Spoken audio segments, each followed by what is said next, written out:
Buenas tardes, mi grupo está conformado por María José Sandino Ramírez, Xiomara González Quintero, Manuel David Tobar Mañosca, María Catalina Mota Rubiano, Natalia Pazú, Laura Manuela Hermoso Hernández, Cristian David Gutiérrez Rojas y mi persona, María Isabela Reyes Zamora. Hoy les vamos a exponer el tema de anatomía básica de la radiografía de tórax.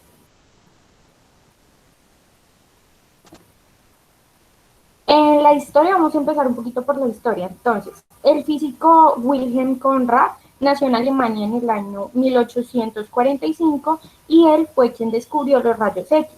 Este experimento no fue algo que él haya planeado desde un inicio, sino que se dio más como al azar y por la curiosidad.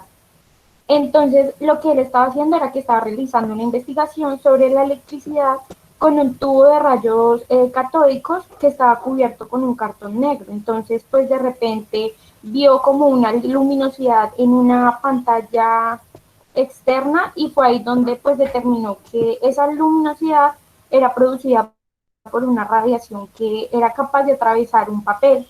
Entonces siguió experimentando y se percató de que estaba frente a unos rayos que eran capaces de atravesar objetos de distinto espesor y dejar impresas pues estas imágenes, y como no conocía qué tipo de rayos eran, decidió nombrarles rayos X.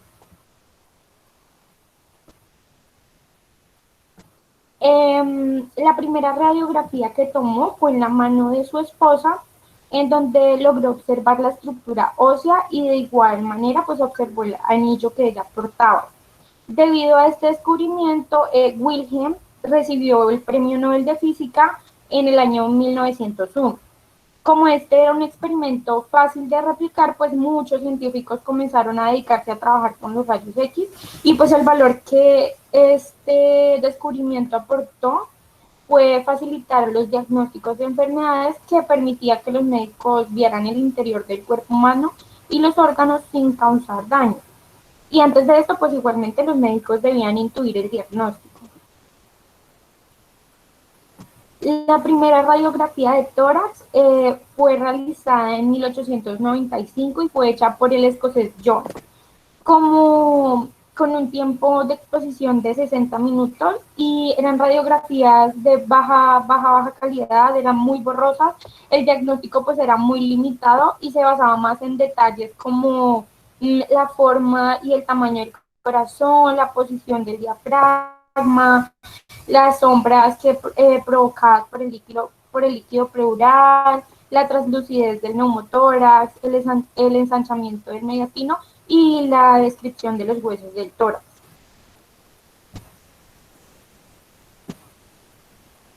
Aquí venimos con la definición. Entonces, pues la radiografía de tórax es el examen radiológico más utilizado. Este es seguro, no duele, no es invasivo, en el que pues se utiliza una pequeña cantidad de radiación para obtener una imagen del tórax del paciente. Entonces, durante el estudio, un equipo de rayos X envía un haz de radiación a través del tórax y la imagen se registra en una computadora.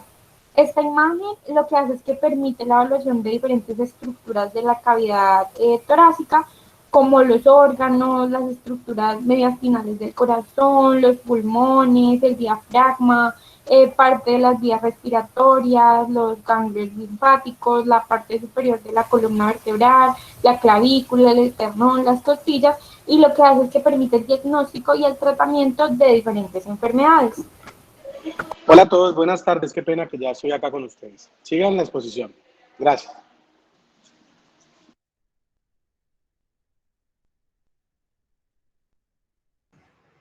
Buenas tardes, entonces ahora continuamos con las densidades radiológicas, y para entender una radiografía debes tener claro lo básico, que es radiolúcido y radiopaco. Esto lo vimos anteriormente, pero pues hay que recordarlo. Radiolúcidos son las partes oscuras o negras, como tejidos blandos que permiten el paso de la luz, y radiopacos son partes blancas que ofrecen resistencia a ser atravesados por los rayos X. Bueno, vamos a explicar cada uno. El aire. El aire es lo que absorbe la menor radiación y aparece como menos densa. Por ejemplo, la tráquea, pulmones. estómago e intestino, donde contienen aire. La grasa, gris, algo más oscuro que el tejido blando. El agua, perdón.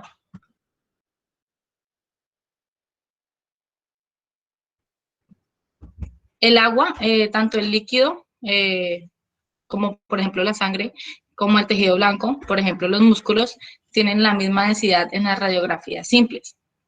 El calcio, también el material natural más denso en el organismo, por ejemplo los huesos, y fósforo, que absorbe la mayoría de los rayos X. El metal, que generalmente absorbe todos los rayos X y aparece más denso.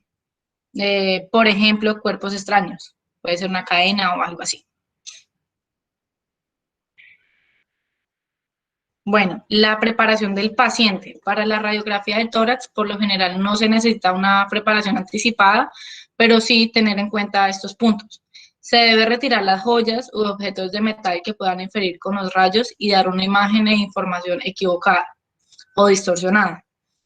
En caso de ser mujer, se le debe preguntar a la paciente si se encuentra en estado de embarazo o si tiene sospecha de estarlo. De ser así, tiene que informar a la persona que le va a hacer la radiografía, porque debe usar una barrera de protección, chaleco o delantal de plomo, en la parte abdominal para proteger el feto de los rayos ionizantes. También indicar a la paciente la posición que debe adoptar para la toma de la radiografía y así poder obtener también una buena imagen de lo que se desea observar, en este caso el tórax. Decirle al paciente que en algún momento se le pedirá que inhale profundamente y deberá sostener la respiración por unos segundos mientras se toma la imagen y luego podrá soltar el aire. Y por último, importante también preguntarle al paciente si presenta algún implante ortopédico y en qué parte está situado. Bueno, pasamos a la técnica para la toma de radiografía de tórax. La técnica es también dependiendo del paciente, del caso del paciente. Por lo general, para la toma de unos rayos X de tórax convencional, se toman dos imágenes o proyecciones de tórax, una de la espalda o otra anteroposterior y otra lateral del cuerpo, mientras el paciente permanece de pie a una distancia de 2 metros frente a la placa de registro de imágenes. Acá interviene el tecnólogo, que es la persona que está capacitada para realizar exámenes de radiografía y colocará al paciente con las manos en la cadera y el pecho presionando contra la placa de imagen. Para la segunda imagen, la parte lateral del paciente se encuentra apoyado sobre la placa de imagen con los brazos elevados, como se muestra en la imagen.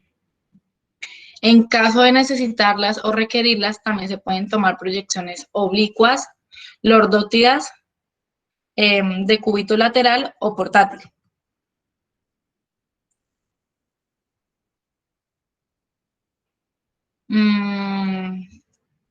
Pasamos a la proyección posterior-anterior y lateral de tórax. En la proyección posterior-anterior se direcciona el haz de rayos X para que atraviesen al paciente desde su parte posterior o dorsal hacia su parte anterior o rostral. Ideal que los pacientes se encuentren en bipedestación, o sea, de pie, pues genera menos magnificación, mayor nitidez y se permite un mejor grado de inspiración. Sin embargo, la condición clínica de muchos de los pacientes no siempre permite esto. Entonces, bueno, a continuación se va a abordar sistemáticamente las principales estructuras anatómicas que se evalúan en una radiografía posterior-anterior de tórax.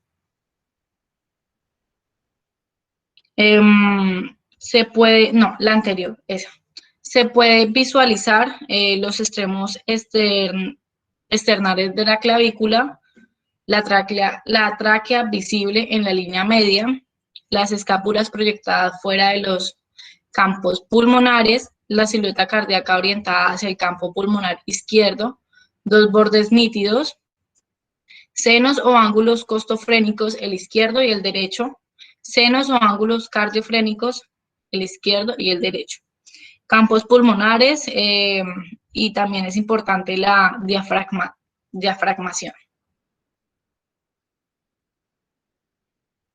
Bueno, y pasamos a la proyección lateral. Se utiliza apoyando el hemitórax, como ya le habíamos dicho, izquierdo sobre la película, identificándose claramente la columna dorsal y el esternón, estructuras no visibles en la proyección posterior anterior. La radiografía lateral es la proyección de rutina complementaria a la posterior anterior para la evaluación torácica.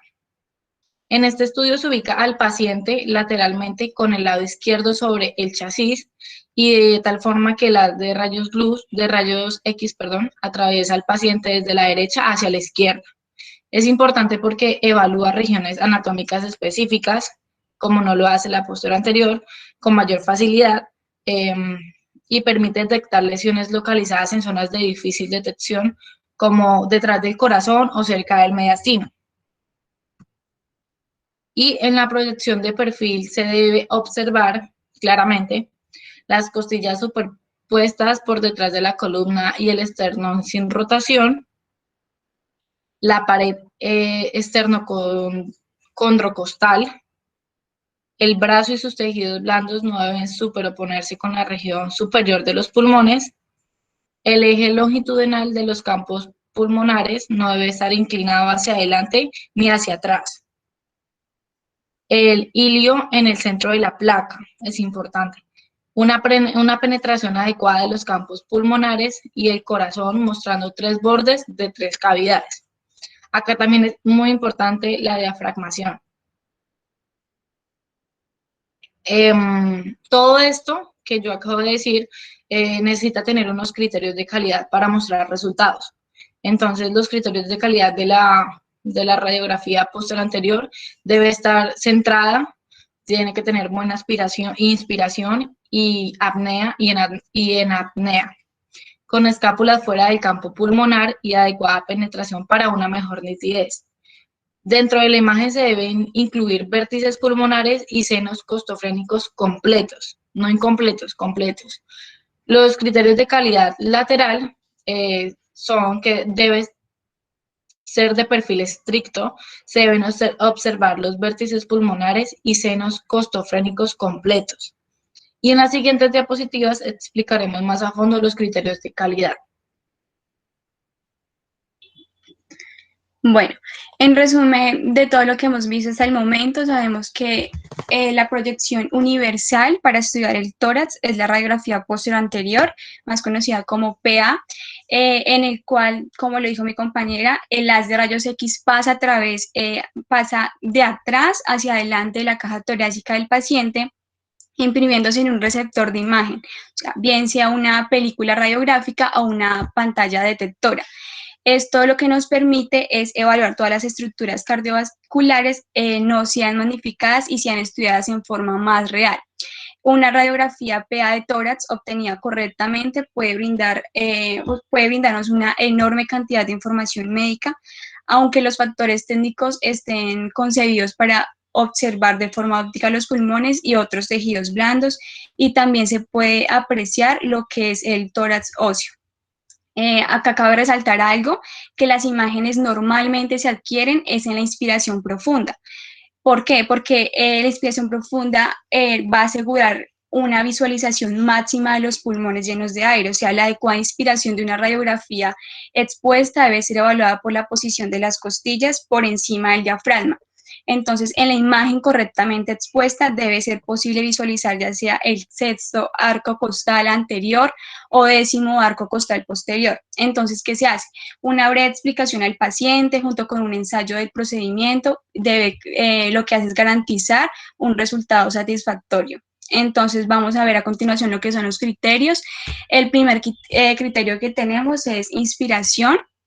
¿Cómo debemos evaluarlo? Se deben contar de 9 a 10 espacios intercostales. Tenemos el segundo criterio, que es penetración. Se debe ver mínimamente los cuerpos vertebrales a través de la silueta cardíaca, pero no los elementos posteriores a la vértebra. Otro criterio, centraje, o sea, la distancia entre el borde medial de las clavículas debe ser equidistante a la apófisis espinosa de la vértebra a ese nivel. Otro criterio que tenemos es la angulación. las clavículas deben proyectarse sobre los terceros o cuartas costillas y deben conservar la forma de S. Y otro criterio que tenemos es la magnificación. La magnificación de algunas estructuras puede dar una falsa impresión de aumento de su tamaño, como el corazón en una radiografía anteroposterior. Cabe resaltar, bueno, Cristian, la otra. También, así por decirlo como dato importante, el paciente debe estar de pie y rigurosamente de frente, o sea, los extremos de las clavículas deben estar a la misma distancia de la apófisis espinosa. La siguiente.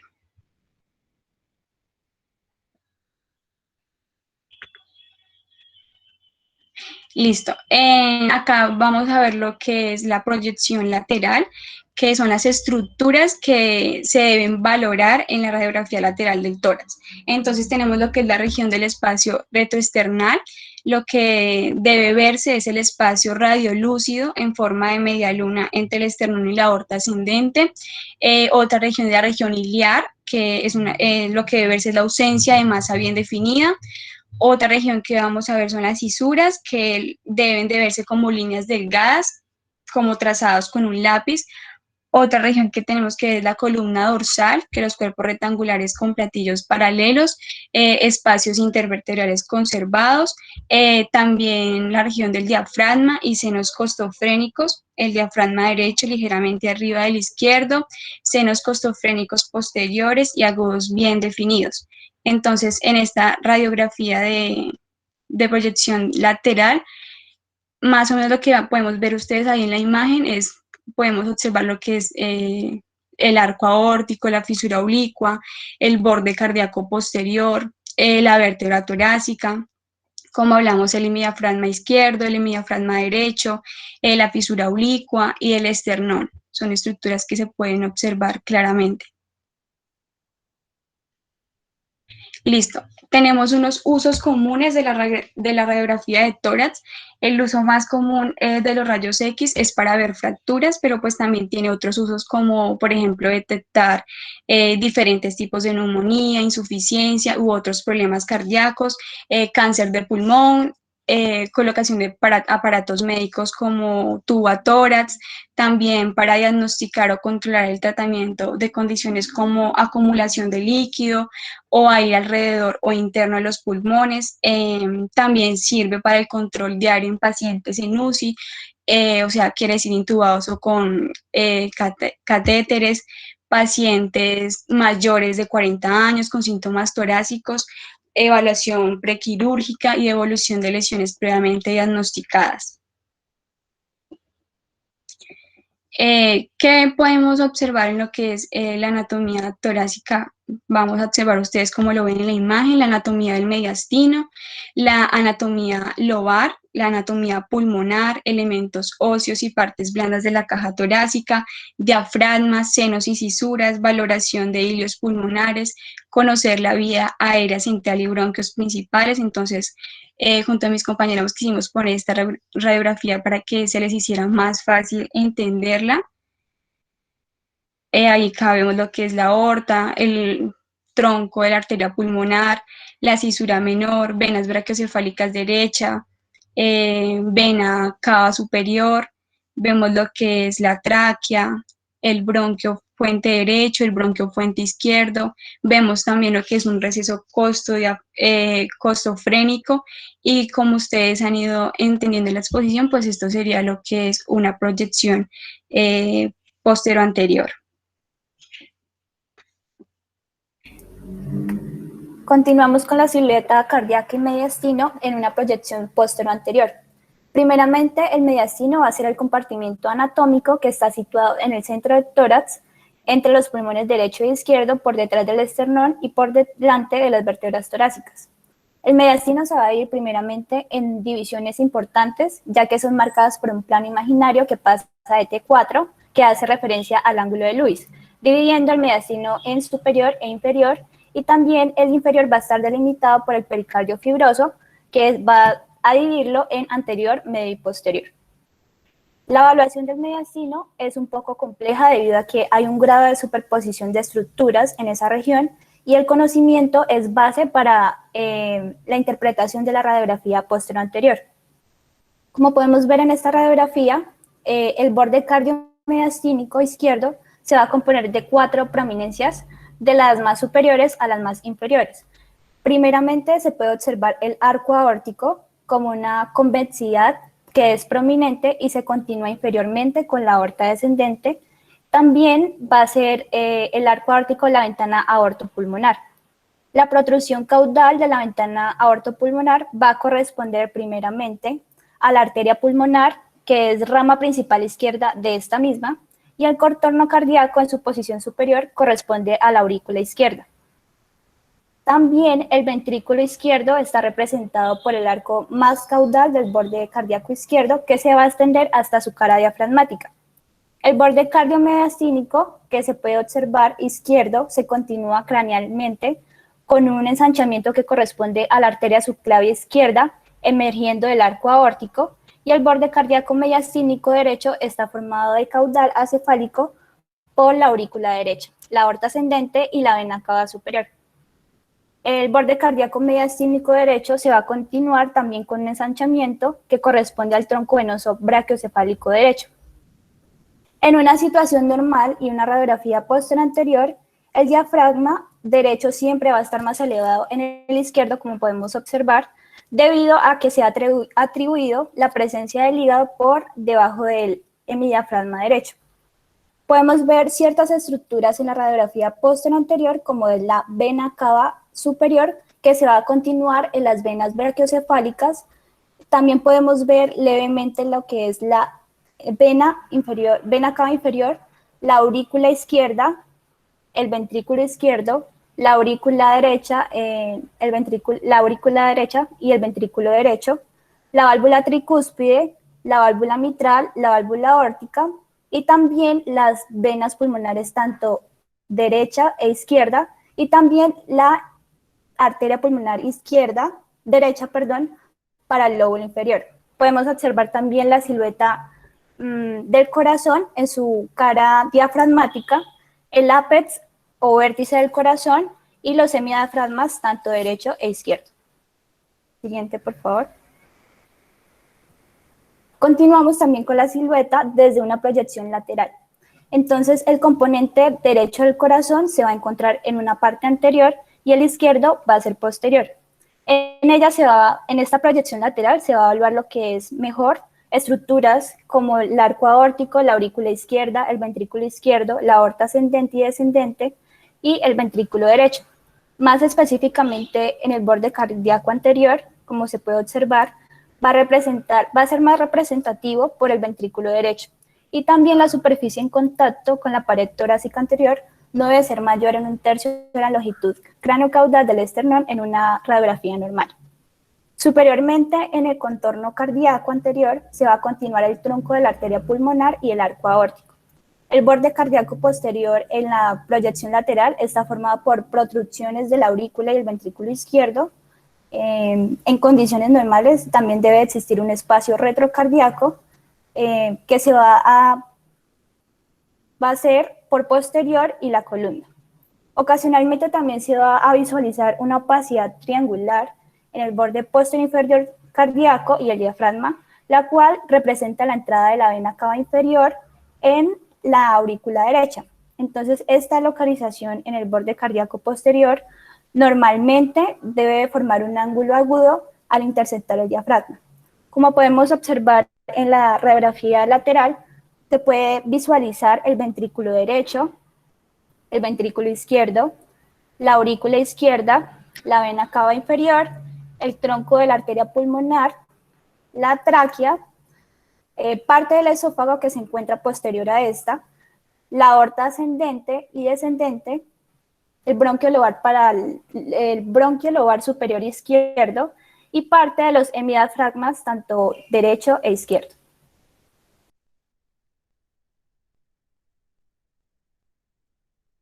Buenas tardes, yo voy a hablar sobre los cilios y vasos pulmonares. Entonces, los cilios es una zona deprimida en la superficie mediastínica del pulmón por donde arterias, venas y bronquios principales y linfáticos entresalen del pulmón, y esas estructuras están formadas por un pedículo pulmonar, que se localiza en el área central y medial de los campos pulmonares y conectan el mediastino con los pulmones. El hilo izquierdo habitualmente se ubica ligeramente más alto que el derecho. La opacidad en la parte superior del hilo derecho corresponde a la rama ascendente de la arteria y la vena pulmonar. La posición inferior está formada por la arteria interlobular orientada verticalmente y la vena pulmonar superior derecha y las ramas respectivas de los vasos. El lumen radiotransparente del bronquio intermedio se identifica medial a la arteria interlobular, lo cual se observa como una opacidad definida en la radiografía posterior-anterior, y la opacidad del hilo izquierdo está compuesta por la arteria pulmonar a la izquierda, la porción proximal de la arteria interlobular izquierda y la vena pulmonar superior izquierda con su respectiva rama tributaria. El arqueamiento de la arteria pulmonar izquierda sobre el bronquio izquierdo es la razón por la cual el hilo izquierdo normalmente se localiza de 1 a 2 centímetros más alto que el derecho. La próxima, por favor.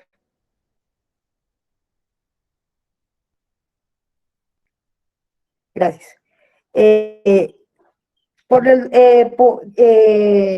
Sabemos desde la radiografía lateral, vamos a ver una proyección, los cilios pulmonares están superpuestos y deben identificar la tráquea como punto de referencia.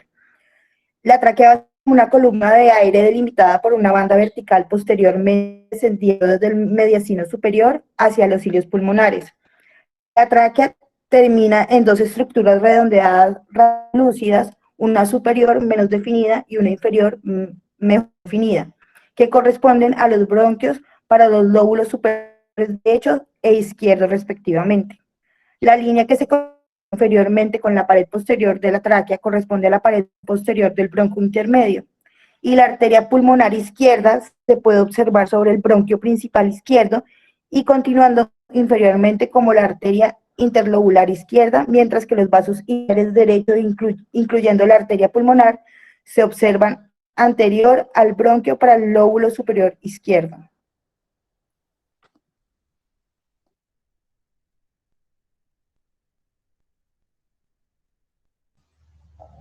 Buenas tardes. Bueno, ahora vamos a ver el diafragma y los ángulos costofrénicos vistos desde un punto posterior anterior. Bueno, normalmente, pues en condiciones normales, el contorno de ambos diafragmas se debe identificar sin ninguna dificultad. En mi diafragma derecho se observa bien delimitado sobre una densidad homogénea que corresponde al hígado. Mientras que el diafragma izquierdo se ubica sobre la colección de aire que representa como la burbuja gástrica, más o menos, que se encuentra al lado del corazón. El ángulo costofrénico posterior es el más profundo que el lateral. Este se ve solo en la radiografía lateral y se ve pues libre y pues en condiciones normales. La cúpula diafragmática derecha usualmente es alrededor como de 2 centímetros más alta que la izquierda. Sin embargo, pues puede encontrarse a la misma altura e incluso más elevado que el izquierdo en individuos normales.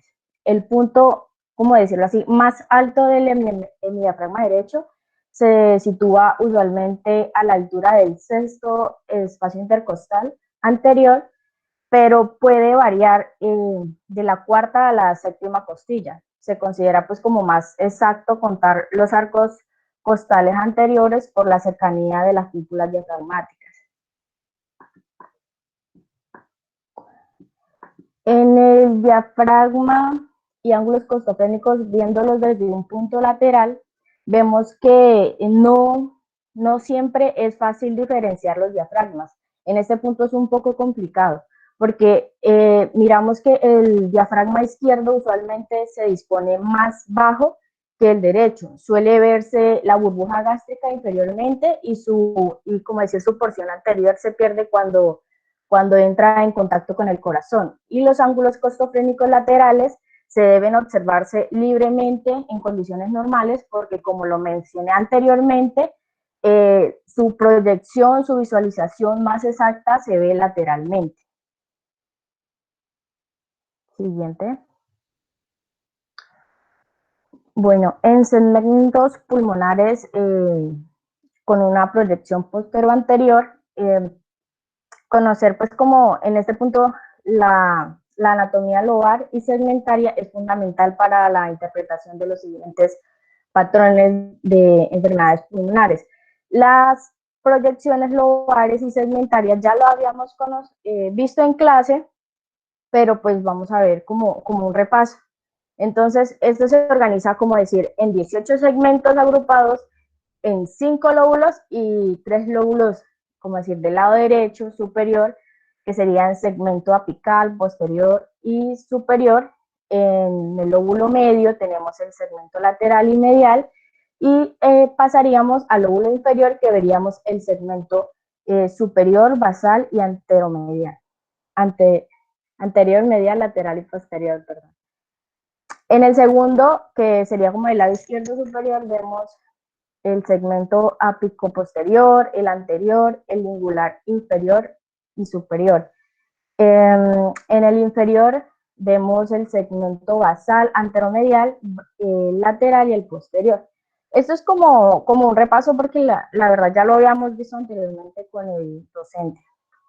Bueno, es importante, esto todo abarcado es importante porque en la proyección frontal como en la lateral, los segmentos se superponen uno sobre otro en ambos campos pulmonares, como si por tratarse de una presentación como bidimensional, hasta tal punto que los lóbulos inferiores se elevan hasta el nivel del arco aórtico, e incluso los segmentos superiores de los lóbulos inferiores se alcanzan a proyectar por encima del hilio pulmonar en su aspecto como más posterior, y algunas ocasiones como una línea convexa proyectada a través de la tráquea.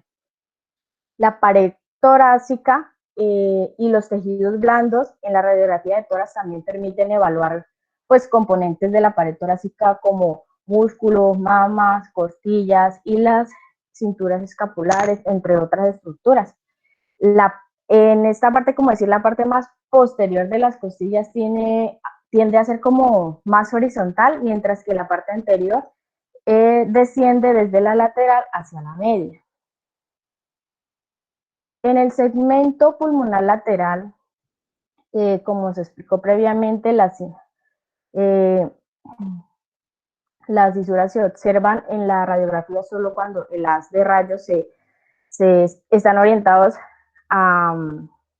paralelos a la misma. O sea, por eso una radiografía lateral se puede identificar las dos fisuras mayores y la menor. Ambas mayores descienden como líneas radiopacas finas desde la altura de la quinta vértebra dorsal hasta el diafragma, donde terminan en un punto próximo a la pared torácica anterior. Diferenciar las dos fisuras mayores no siempre es fácil, pero, o sea, porque la izquierda termina en el diafragma izquierdo, que generalmente se dispone más abajo y sobre la burbuja.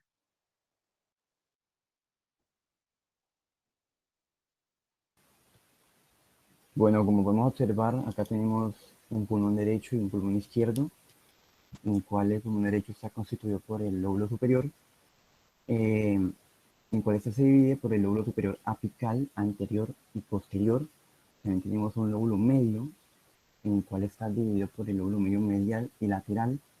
Y tenemos un lóbulo inferior, en el cual se divide por el lóbulo inferior apical, medial, lateral, anterior y posterior. Y también tenemos un pulmón izquierdo, que está constituido por el lóbulo superior, el culmen, que está dividido por el segmento apical, el posterior y el anterior. La língula, que está dividida por el superior e inferior. Y el lóbulo inferior, en el cual está dividido por el segmento apical, medial, posterior y también lateral.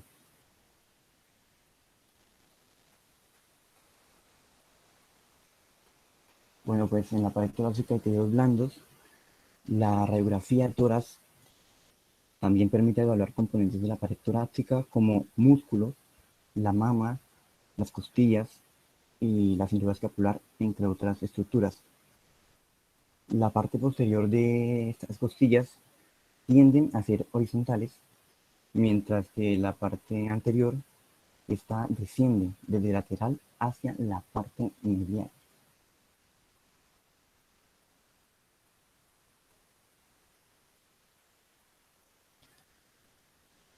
Acá, como podemos observar, también existen fallas técnicas en la toma de rayos X de tórax. Podemos observar en la primera imagen, que es de una mujer de 45 años, es una radiografía de tórax frontal, posterior anterior, normal, está en muy buena posición, porque aquí están ambas clavículas y además tiene una adecuada inspiración. Se aprecian 10 ACP, auscultación cardiopulmonar, y como podemos ver y diferenciar, esta tiene artefactos, cuáles son la cadena, también el botón infraclavicular izquierdo,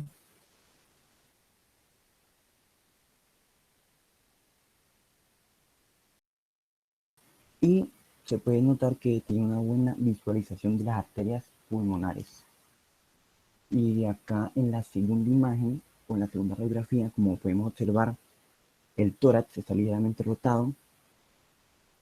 Además, desaparece la opacidad en la base derecha, como se puede ver, y no se define muy bien lo que son las lesiones pleuropulmonares.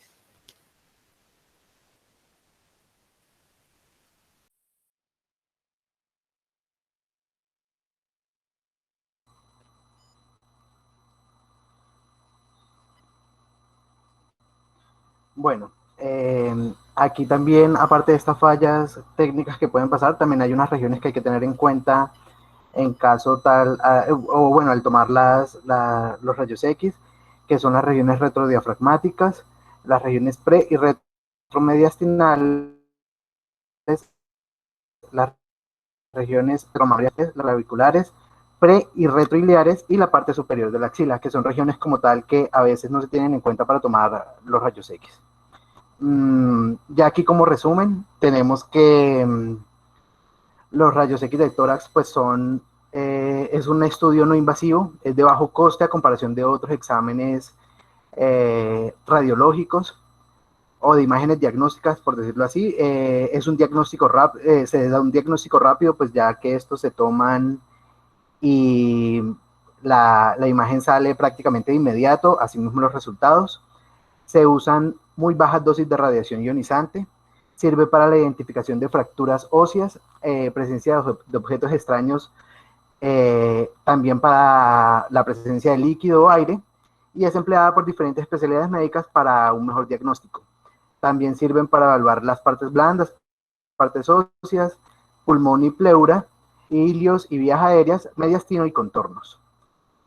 Bueno, aquí tenemos dos casos clínicos, en donde el primero es un hemotórax, que como pues ya sabemos es la presencia de sangre en la cavidad pleural, es decir, que está entre la pared torácica y el pulmón. La causa más común de esto es por trauma torácico. Para eso pues se toma una radiografía de tórax, que prácticamente es el estudio complementario inicial, pero pues sin embargo es importante realizar estudios adicionales que permiten orientar la decisión terapéutica.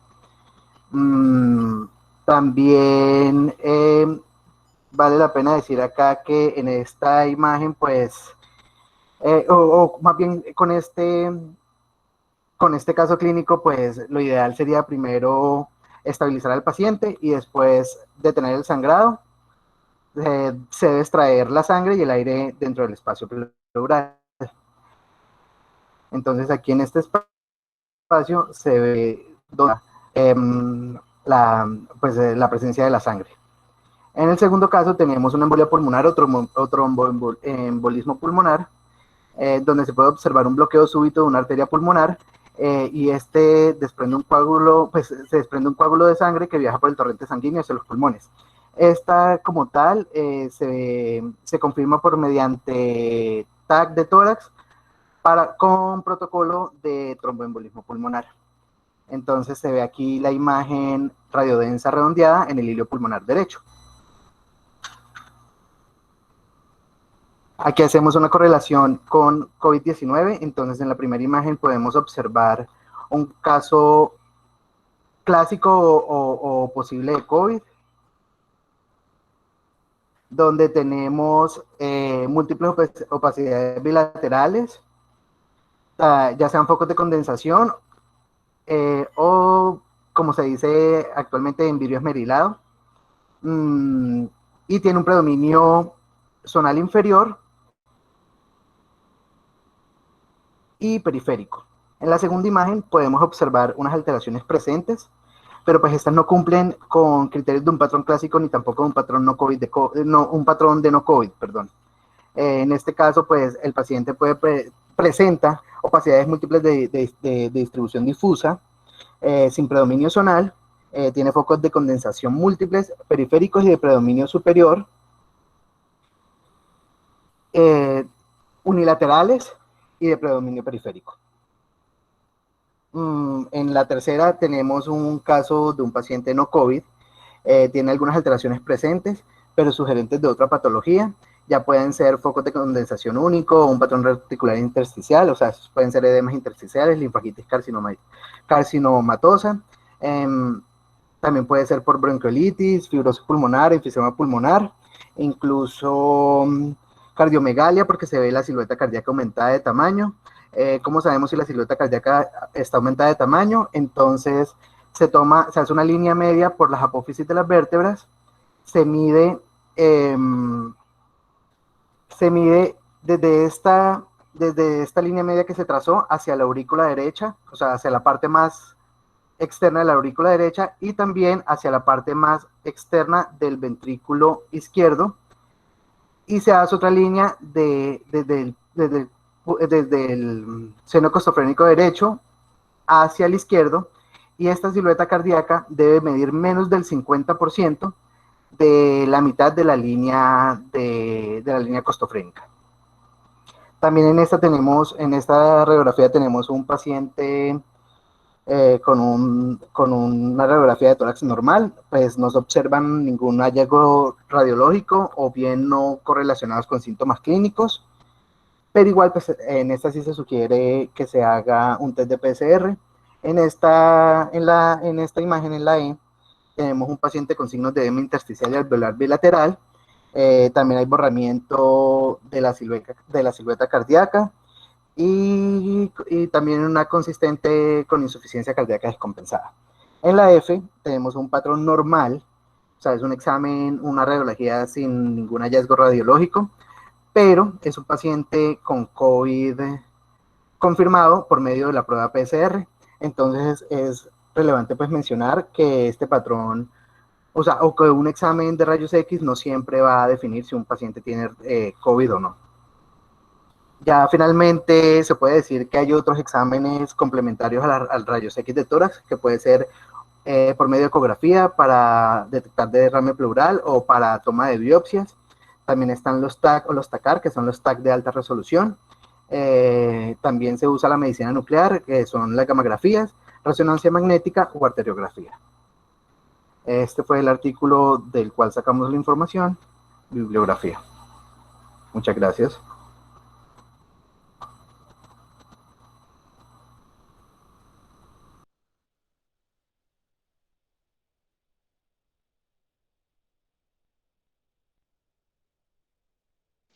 Bueno, muy bien, muy bien.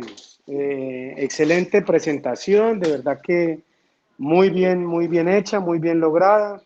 Los felicito de verdad porque abarcaron muy bien todos los temas necesarios, ¿no? Para la comprensión adecuada y para la práctica clínica. La radiografía de tórax es un elemento que lo utilizamos a diario en la práctica clínica del médico, y lo más importante es correlacionar la clínica de estos hallazgos que se tienen en la radiografía, distinguir muy bien lo que le explicaban sus compañeros, las opacidades, distinguir muy bien todo el tema de la silueta cardíaca, del cardiomediastino, distinguir la calidad o no de una buena toma de una radiografía. Pues son conceptos que lo van a repasar más adelante cuando estén viendo radiología, pero van con muy buenas bases y creo que van a lograr de verdad, si aplican muy bien estos conceptos de radiología a lo que están aprendiendo en anatomía, pues van a tener unas buenas bases, excelentes bases para el ejercicio clínico más adelante que van a requerir, se van a acordar. Mire que es muy bonito ver la radiografía de tórax, que es lo que un médico general en realidad de primera mano puede tener, y aprender a identificar estas estructuras, así como la calidad, pues se hace necesario que ustedes lo aprendan bien. Muy buena presentación, de verdad que espero que la vean, que la repasen, porque me encantó, muy bien hecha, con todos los conceptos muy claros, y ojalá los hayan entendido, y los que no le pusieron cuidado, pues mírenla otra vez, porque de verdad que vale la pena que aprovechen esta excelente presentación. ¿Alguien levantó la mano?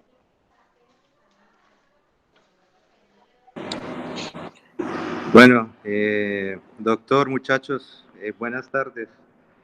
Me agrada volver a saludarlos. Pues sí, evaluando la presentación con todos los detalles, con todo lo que ustedes necesitan, pero recuerden muy bien que se necesita no perder el horizonte, entonces dentro de eso tengan en cuenta cuándo se puede pedir la radiografía posterior-anterior. Recuerden que es para el paciente que está bien, la anteroposterior es paciente que está mal, que está en UCI y que no se puede trasladar. Y pues en general muy buena la exposición, los felicito. Gracias a la colaboración del doctor, a todo lo que ustedes desarrollan, me parece que es un concepto académico muy grande, muchachos. Muchos saludos.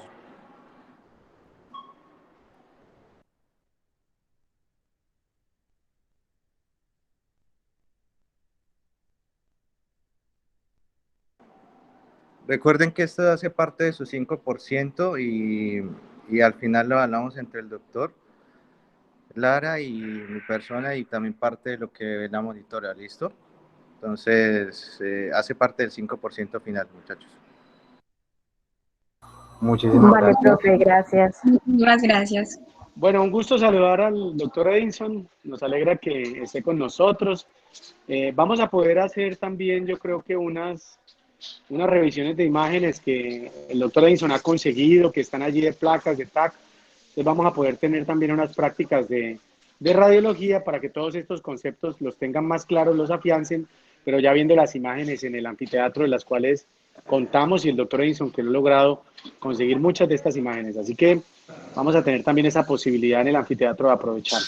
Sí, ¿Ya? claro, lo importante, Doc y muchachos, es que ustedes allá empiecen a hacer el ejercicio en sus casas, tomar una plaquita, la plaquita del abuelo, del papá, y hacer ese primer ejercicio. Entonces, el primer ejercicio es ver si está bien tomada y ver si pueden encontrar algo de lo que fue relacionado hoy. De acostumbrarse a ver placas normales es lo primero para después ver lo Una normal. decorticación, ¿Listo? sí. Bueno, qué pena con ustedes.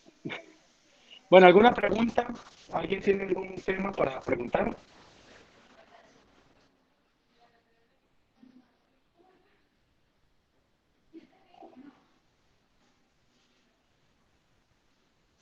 ¿Alguna pregunta? Bueno, ¿entendieron? ¿Están conectados o están desconectados? ¿Pusieron cuidado? ¿No pusieron cuidado? Buenas tardes, No, profe. señor, ninguna pregunta. No, señor, ninguna pregunta. Bueno, yo sí Pregunta, la tengo... exposición muy clara y concisa. Bueno, muy bien, me encanta eso. Mire, tengo una preocupación después de que estuvieron en la práctica de anfiteatro, y es que siento que no están estudiando, muchachos, y les quiero recordar que es imposible uno si no dedica el tiempo a aprender anatomía. Van a sufrir muchísimo si no preparan la clase, si no leen. Así que, por favor, vamos a entrar a abdomen ya casi. Entonces, la recomendación es para ir preparando todos estos temas para poder hacer un buen trabajo en el tema de abdomen. Mañana vamos a empezar el quiz, vamos a empezar con los grupos. Yo les voy dando el orden con Matías y con la monitora para que se vayan conectando, se van conectando por grupo, y vamos a empezar a hacer los quizzes. ¿Ok? El quiz es oral, va por grupos de rotación de anfiteatro. Entonces empezamos grupo 1, 2, se van conectando, van saliendo y lo vamos haciendo ahí. De una vez les recomiendo, tienen que tener la pantalla prendida. Necesito que busquen un computador donde puedan tener buen video, donde puedan tener buen sonido. Esa es la recomendación que les hago y desde hoy se las doy. ¿Listo? Para mañana a las 10 de la mañana, entonces empezamos con los primeros grupos. ¿Listo? Luego seguimos el jueves para terminar el quiz oral que hacemos de tórax. ¿Ok? ¿Alguna pregunta? Profe, o sea que se dedicarían los 2 días solamente con el quiz. Sí, los 2 días con el quiz. Hacemos mañana y hacemos el jueves 2 días con el quiz. Y yo creo que el viernes estaríamos empezando ya abdomen. ¿Ok? ¿Alguna pregunta? Sí, profe. ¿El viernes sería solamente práctica o vas a dar clases Ah, no, magistrales? perdón, el viernes no hay clase, ya me acordé. No, empezaríamos el próximo lunes la clase de abdomen, ya se me olvidó. Porque hoy hicimos esto, es que estaba perdido. Mañana y el jueves quiz y el viernes pues vamos a repasar, los que quieran repasar corazón, tórax, porque después pues vendrá el examen práctico, ¿no? Entonces para que repasen, ¿ok? Sí, señor. Vale, Sí, profe. pero entonces sería para el lunes, tiene toda la razón. El lunes porque el viernes no hay clase teórica, sino es el jueves. Sí, anfiteatro el viernes. Viernes para que aprovechen el viernes, jueves y viernes están abiertos el anfiteatro, pueden ir. Ya, yo cuadro con don Edgar para que vayan el jueves por la tarde, el viernes también. Yo los acompaño, estoy allá el viernes y los acompaño también para que repasemos todo lo de tórax. ¿Listo? Y ya empecemos con abdomen la otra semana.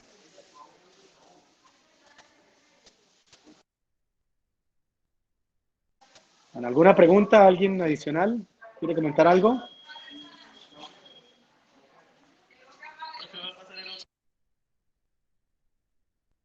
Profe, una pregunta. ¿Cuántas preguntas más o menos tiene el quiz?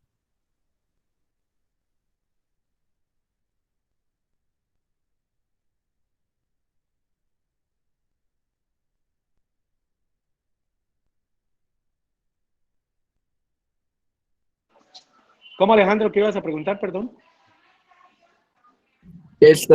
¿Cuántas preguntas son más o menos con el quiz? No, no se preocupen, el quiz es oral. El quiz es como si yo les preguntara una imagen de las que le he presentado, estructuras. Tranquilo, no se afanen por eso. Los que han leído, los que han estudiado, yo sé que les va bien. Yo me interesa saber si han aprendido o no han aprendido. Y espero tener mejor un concepto del que tuve cuando hicieron la práctica de anfiteatro. Algunos lo hicieron muy bien, habían leído, habían estudiado. Otros parecía que nunca jamás en la vida hubieran cogido el libro de anatomía en el tema de tórax, porque no tienen ni idea, parados frente al cadáver. Entonces, por favor, mañana espero pues que les vaya bien a todos. ¿Listo?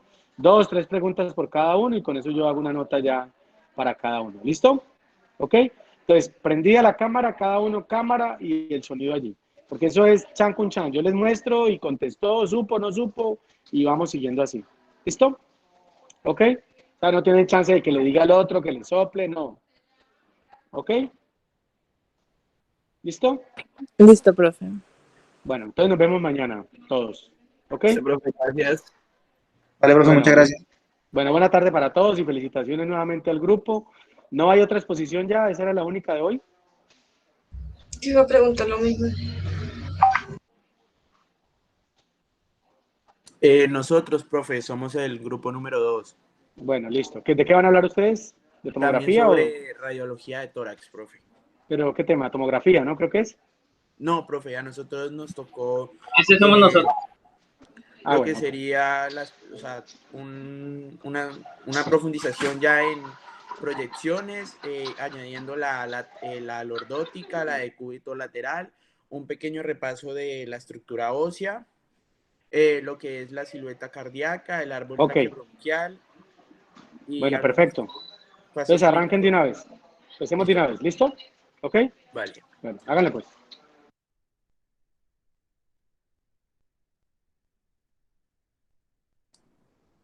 Chicos, ¿ya están viendo mi pantalla? Sí. Sí.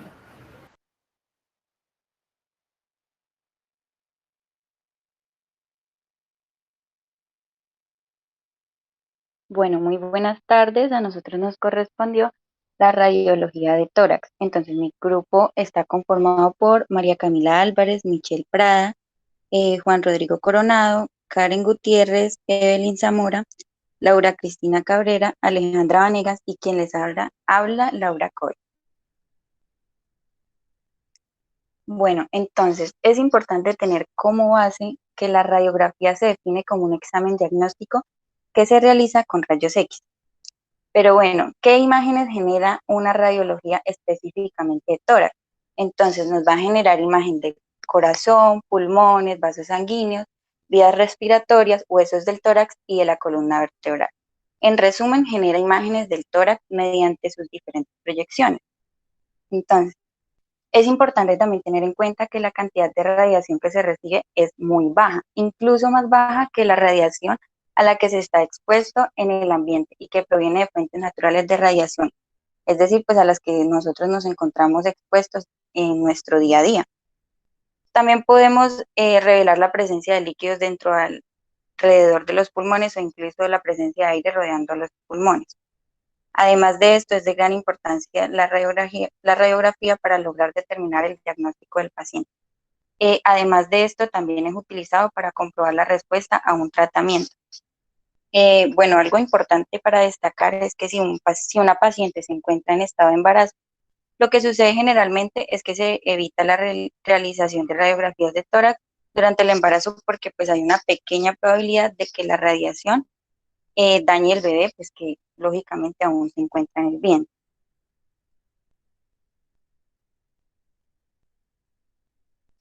Generalidades de la radiografía.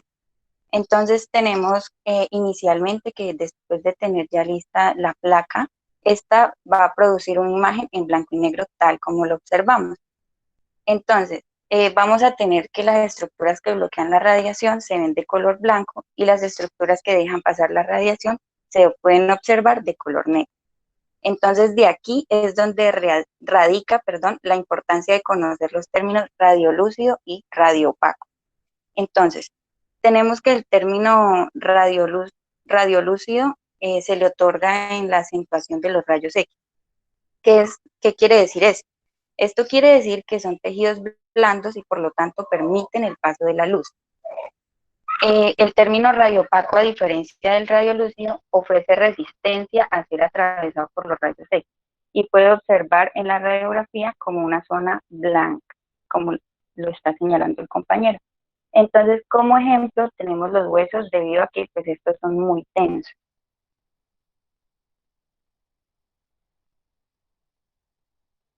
Tenemos una radiografía poco penetrada. Entonces, si vamos a hablar de penetración en una radiografía, en esta influyen la duración de la exposición y además de esto, la potencia de las de rayos X.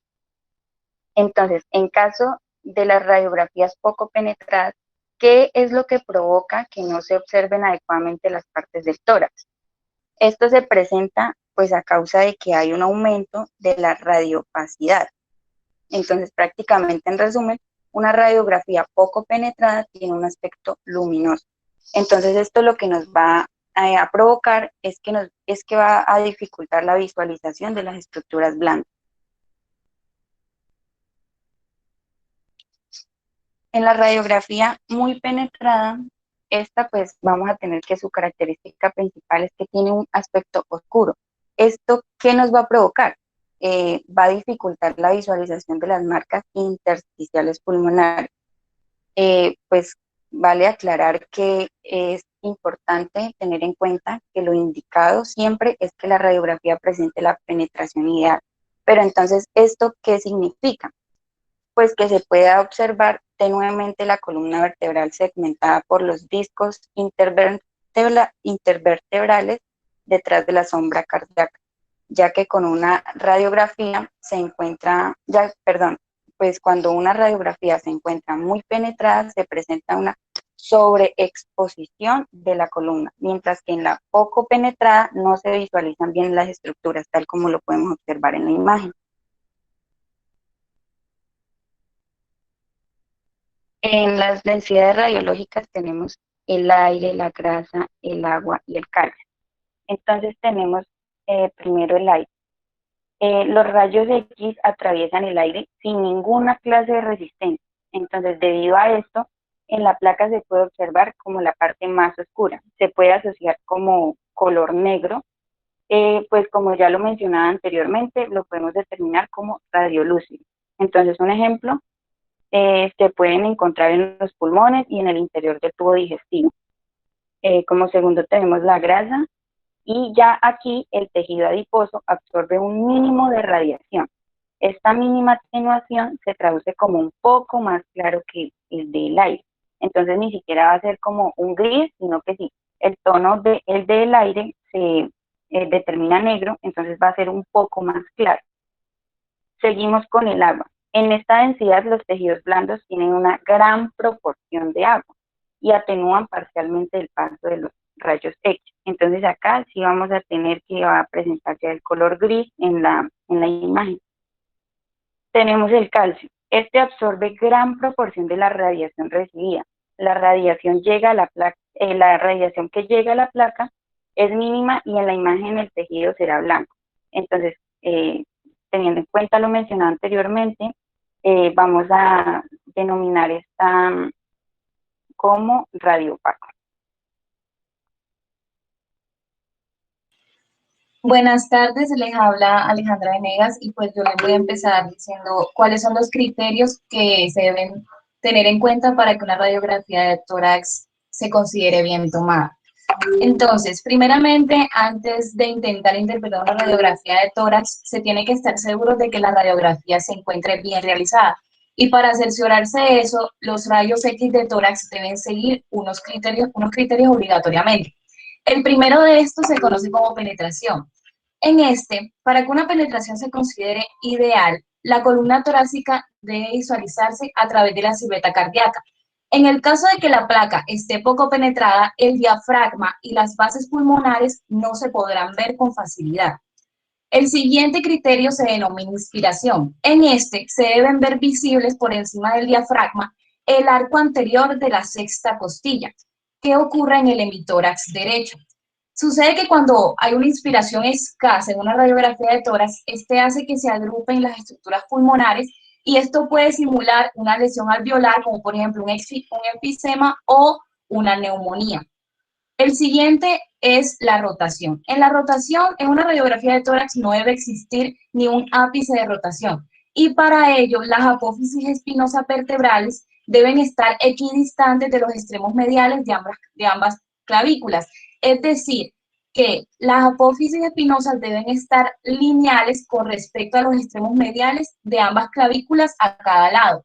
Una rotación de gran magnitud en una radiografía de tórax hace que las arterias pulmonares se vean más grandes de lo que habitualmente son. El otro criterio se conoce como angulación. En este, la clavícula se debe observar sobre el tercer arco costal, como vemos que se observa en la radiografía de tórax en la imagen. El siguiente criterio se denomina cobertura. En en una radiografía de tórax se debe ver los campos pulmonares en toda su totalidad, desde el espacio supraclavicular hasta los senos costofrénicos. También se debe ver 5 centímetros de pulmón por encima de las clavículas. Y se tiene que dejar claro que las escápulas se deben proyectar fuera de los campos pulmonares, no tienen que interferir con los pulmones para tener una mejor vista de estos. Y por último, pero no menos importante, la ausencia de movimiento. En el diafragma y los senos costofrénicos deben verse con absoluta claridad, ya que si no se ve el diafragma, eso puede dejar que evadimos algunas alteraciones a nivel diafragmático.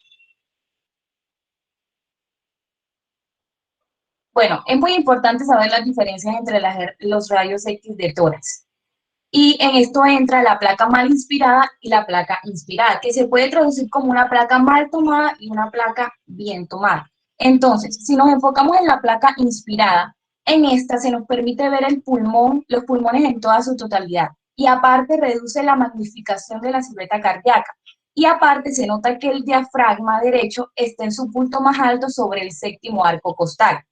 Mientras que en una placa mal inspirada, en esta da como la impresión de una imagen de cardiomegalia, debido a la magnificación de la silueta cardíaca. También se pueden ver un engrosamiento iliar en los bronquios y también un ensanchamiento mediastínico, lo que no se ve en una placa que está bien tomada, a menos de que tenga algo que ver con una patología. Bueno, si hablamos de proyecciones radiográficas, estas son imágenes donde se puede observar, con una gran nitidez y claridad el área requerida. Y en este caso, el área requerida es el tórax. Y esto se logra por medio de diferentes proyecciones, que son la anteroposterior, la posteroanterior, la lateral, la RX lordótica y la de cúbito lateral. La La gran utilidad de las proyecciones radiográficas es poder servir de claridad a la hora de determinar el diagnóstico que corresponda al paciente.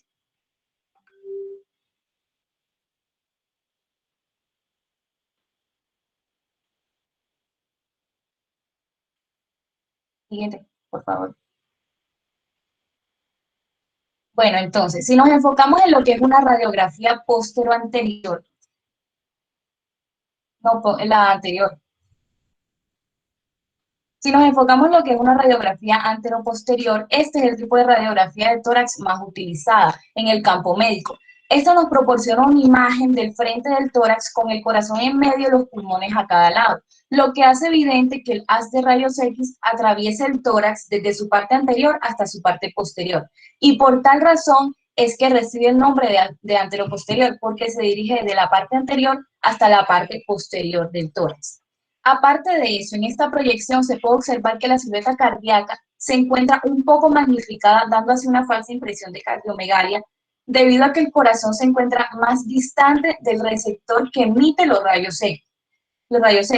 Y por último, se tiene que saber que una radiografía AP se puede realizar con la posición que podemos ver en la imagen a mano izquierda, que ahí se puede ver un paciente de género masculino que está con su parte posterior recostado al buqui de pared y que se encuentra con el mentón elevado y con un estado de bipedestación, y que aparte los brazos se encuentran completamente extendidos a cada lado del cuerpo. Esa es una posición que se tiene que tener, pero es que en la mayoría de casos los rayos X anteroposterior se utilizan para pacientes encamados que no pueden estar de pie por alguna condición o por algún estado de salud.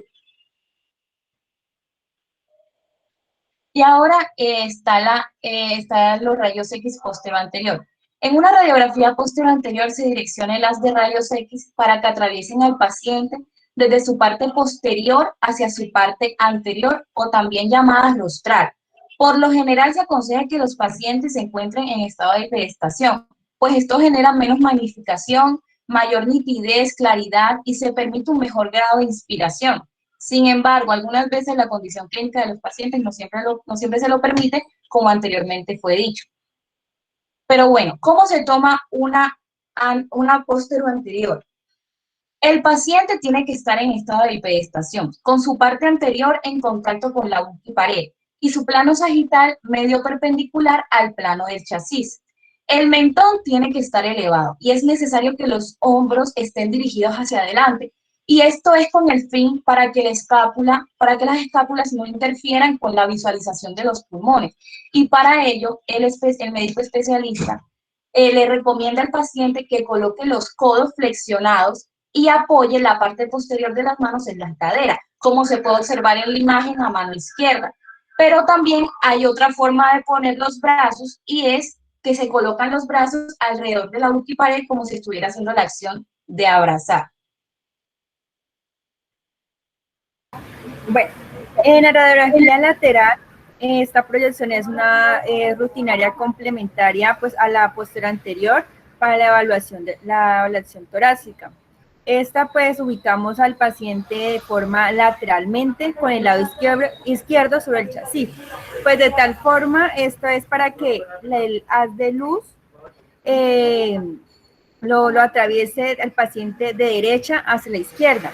Esta radiografía es muy importante, pues esta evalúa las regiones anatómicas específicas con mayor facilidad que en la radiografía anteroposterior. Esta pues nos permite detectar lesiones localizadas en las zonas difíciles de detección, como son cerca del corazón, detrás del corazón, cerca del mediastino y cerca del diafragma.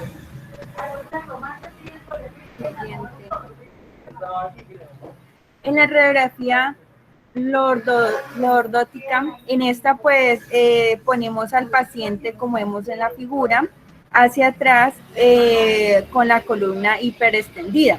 Esto hace que las clavículas se proyecten por encima del pulmón y las costillas estén más o menos paralelas, por lo que en su parte anterior y posterior se superponen. Pues en esta proyección una lesión anterior se va a proyectar hacia arriba y pues una lesión posterior se va a proyectar hacia abajo. En esta es un buen instrumento para visualizar lesiones en campos pulmonares superiores, específicamente puede ser en las vértices y libres de estructuras óseas. Eso también nos ayuda pues a confirmar lesiones en el lóbulo medio y en la língula. En la radiografía de cúbito lateral, esta más que todo se utiliza pues para la presencia de líquido pleural libre y para demostrar pues la existencia de neumotórax en pacientes encamados y para detectar pequeños derrames pleurales o valoración de su movilidad. Como observamos, esta radiografía pues se toma de forma de cúbito lateral con los brazos hacia arriba.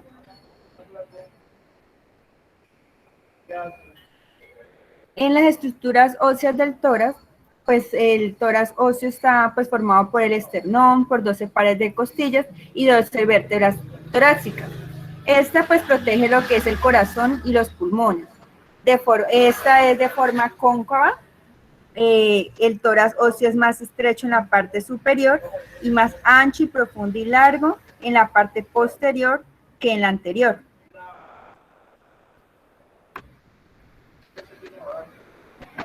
Bueno, las vísceras del tórax, esa es la cavidad torácica y esta pues se divide en 3 compartimientos, los cuales son las cavidades pulmonares, pleurales y el mediastino.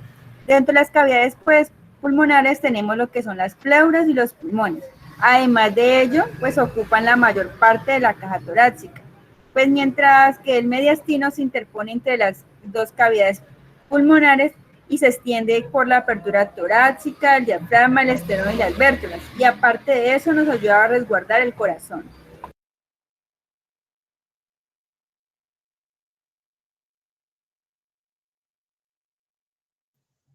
Buenas tardes, mi nombre es Diana Zamora y voy a hablarles acerca de la silueta cardíaca. Entonces aquí tenemos lo que es una radiografía postero-anterior. A mano izquierda de ustedes tenemos una radiografía postero-anterior del tórax, bueno, donde en el corazón observamos lo que son 2 bordes. Entonces tenemos el borde derecho que viene desde la vena cava superior, la aurícula derecha y la vena cava inferior. En el borde izquierdo ya tenemos lo que es el botón aórtico, tenemos el tronco de la arteria pulmonar y tenemos lo que es el ventrículo izquierdo, como observamos en la imagen. Ya al lado derecho de la pantalla tenemos lo que es una radiografía lateral del tórax, entonces ahí tenemos 2 bordes. Entonces en el borde anterior ya se tienen 2 arcos que serían la arteria pulmonar y el ventrículo derecho, y en el borde posterior observamos otros 2 arcos que son la aurícula izquierda y el ventrículo izquierdo. Siguiente, por favor.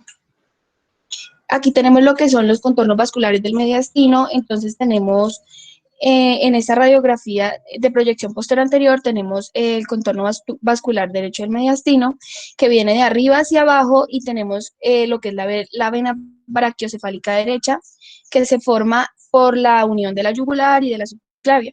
Esta vena brachiocefálica derecha se une con lo que es la vena brachiocefálica izquierda, que no es visible en la radiografía de tórax, ya que esta pasa dentro del mediastino.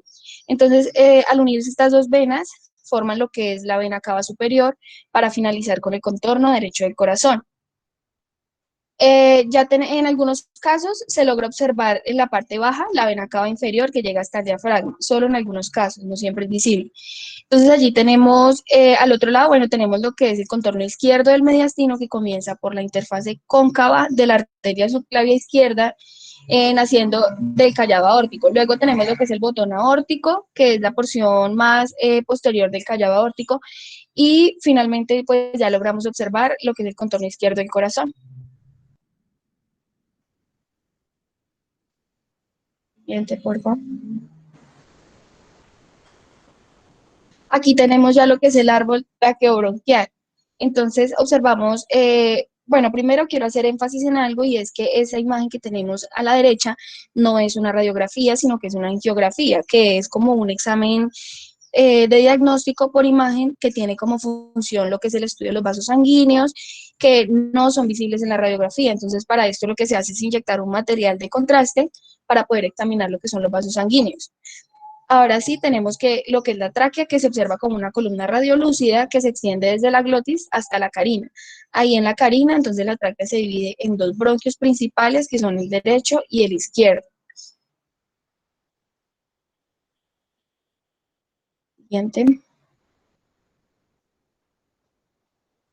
Aquí tenemos lo que es el sistema bronquial derecho, que, bueno, el bronquio derecho es un bronquio corto que mide aproximadamente 2 centímetros. Entonces, este da origen en ángulo recto al lobar superior, que se ramifica, bueno, y luego se ramifica en medio e inferior. Entonces, tenemos en el bronquio lobar superior, que también es corto, y se trifurca en 3 bronquios segmentarios, los cuales son el apical hacia arriba, el anterior hacia adelante y el posterior hacia atrás. Entonces, estos se unen con los segmentos pulmonares, que ya los veremos en las próximas diapositivas. Entonces, ahí observamos el número 1, el 2 y el 3, que sería el apical sería el número 1, el anterior sería el número 3 y el posterior sería el número 2. Luego tenemos el bronquio lobar medio, que se bifurca horizontalmente en 2 bronquios segmentarios, los cuales son el lateral y el medial. Entonces ahí observamos el número 4 y el número 5. Luego tenemos el bronquio lobar inferior, que da origen a 5 bronquios segmentarios, que serían el apical, que es el número 6, y los basales. Entonces ya los basales tenemos el medial, el anterior, el lateral y el posterior.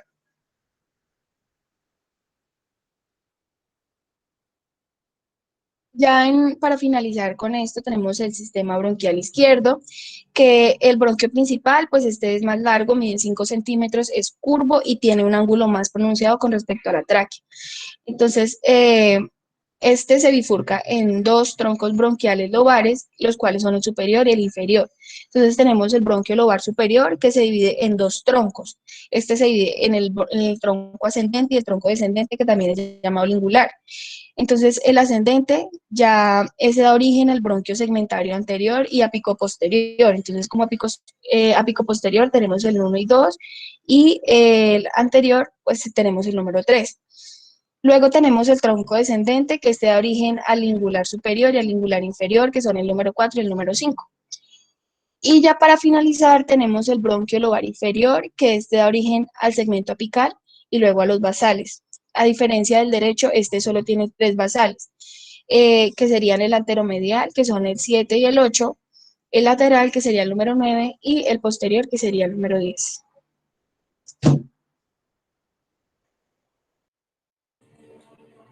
En la parte de la estructura pulmonar, acá es importante que consideremos las estructuras básicas que tienen gran parte de influencia en la formación de la imagen radiológica y en la manifestación de los procesos patológicos. Algunas de las estructuras que le mencionaremos a continuación normalmente no son visibles en la radiografía de tórax, pero ellas, al ser afectadas por los procesos patológicos, se engruesan y eso es lo que permite que sean visibles. En la parte de la segmentación pulmonar, acá podemos observar una parte posterior del tórax donde se encuentra divididos por los 3 lóbulos, los cuales ya los conocemos, que es el superior, el medio y el inferior, y al lado encontramos el pulmón izquierdo, que se encuentra dividido en sus 2 lóbulos, el cual es el superior y el inferior. Encontramos su cisura oblicua, que esta prácticamente llega a la altura del tercer o cuarto arco costal posterior.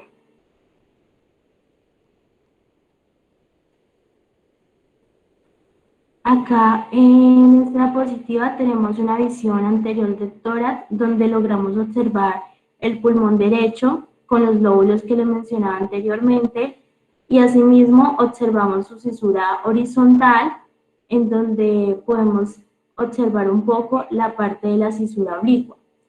En el pulmón izquierdo se alcanza a observar, como les decía, un poco de la parte de la cisura oblicua.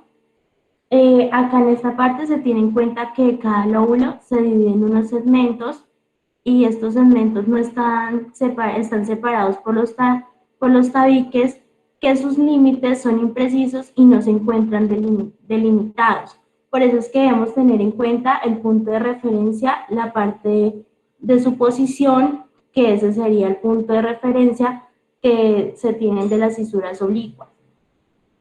Como ya sabemos, pues la división de los lóbulos se encuentra que el pulmón derecho se divide en el lóbulo superior, en el lóbulo medio y en el lóbulo inferior, que dentro de cada lóbulo tiene sus segmentos. Y en la parte del pulmón izquierdo se divide por el lóbulo superior y por el lóbulo inferior, teniendo así sus segmentos y sus míngulas. También encontramos los basales.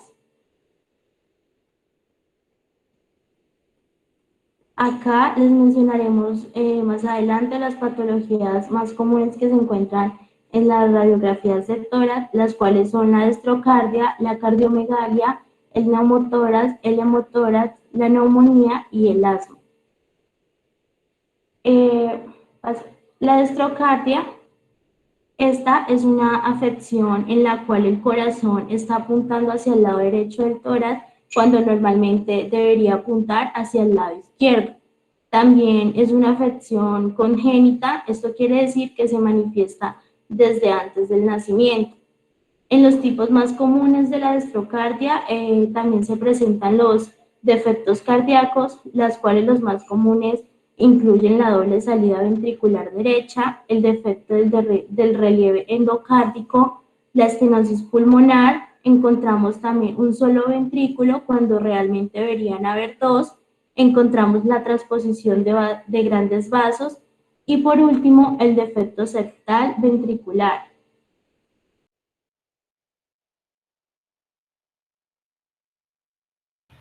Buenas tardes, mi nombre es María Camila Álvarez y les voy a hablar sobre la sintomatología de la dextrocardia.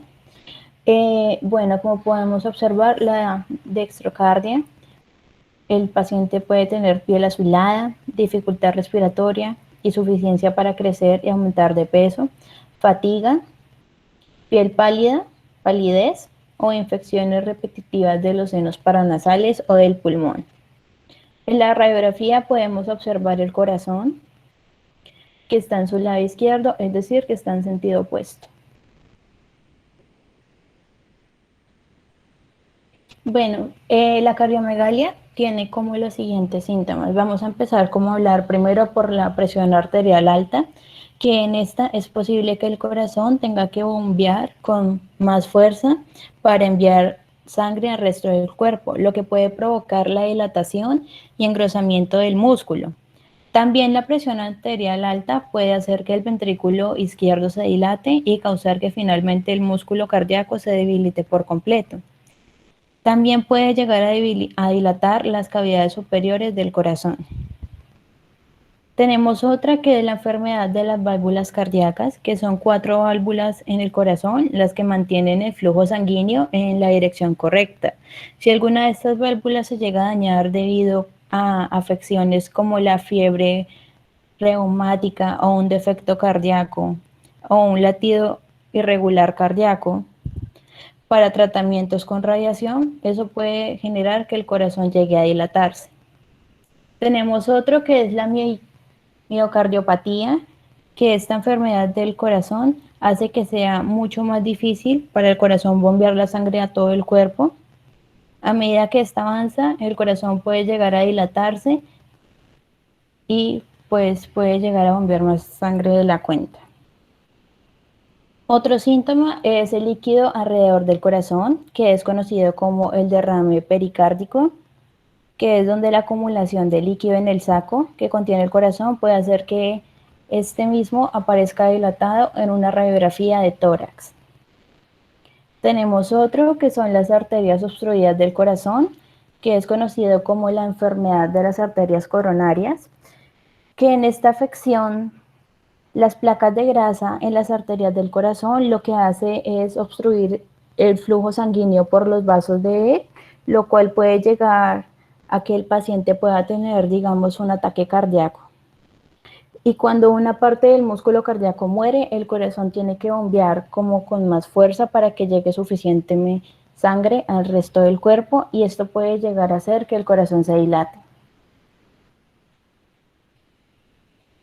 Bueno, acá les vamos a hablar del índice cardiotorácico. ¿Qué es el índice cardiotorácico? Es un signo radiológico que permite determinar si existe cardiomegalia en la placa de tórax.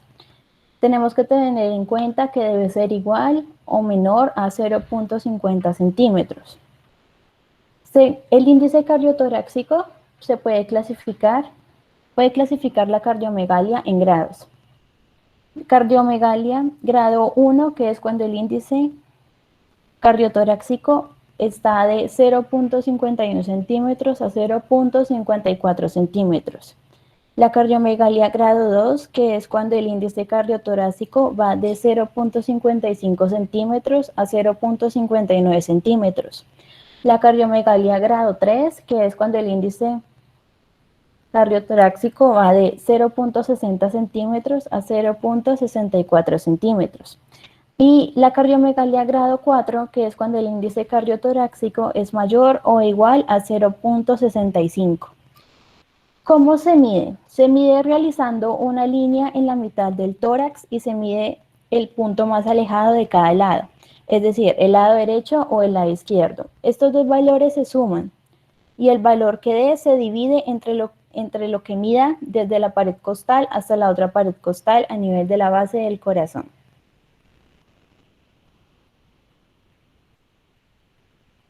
Bueno, podemos llegar a tener unas complicaciones que, por ejemplo, la primera puede ser la insuficiencia cardíaca, que es cuando un ventrículo izquierdo agrandado aumenta el riesgo de insuficiencia cardíaca. En la insuficiencia cardíaca lo que hace es se debilitan los músculos del corazón y los ventrículos se estiran, es decir, que se dilatan a tal punto que esto puede generar que el corazón no bombee la sangre eficazmente en todo el cuerpo. Tenemos otra que son los coágulos sanguíneos, que es cuando el corazón está más propenso a la formación de coágulos. Si esos coágulos llegaran a ingresar al torrente sanguíneo, pueden bloquear el flujo de sangre a los órganos vitales e incluso pueden, digamos que, provocarle al paciente un ataque cardíaco o hasta incluso un accidente cerebrovascular. Es importante saber que los coágulos que se desarrollan en el lado del corazón pueden viajar hasta los pulmones, causando una grave afección llamada embolía pulmonar. Tenemos otra que es el soplo cardíaco, que es para las personas cuyo corazón está agrandado. Tiene 2 de las 4 válvulas del corazón. Tiene la válvula mitral y la tricúspide, que estas pueden no llegarse a cerrar correctamente, por lo que pueden llegar a dilatarse, lo que le puede provocar al paciente un reflujo de sangre.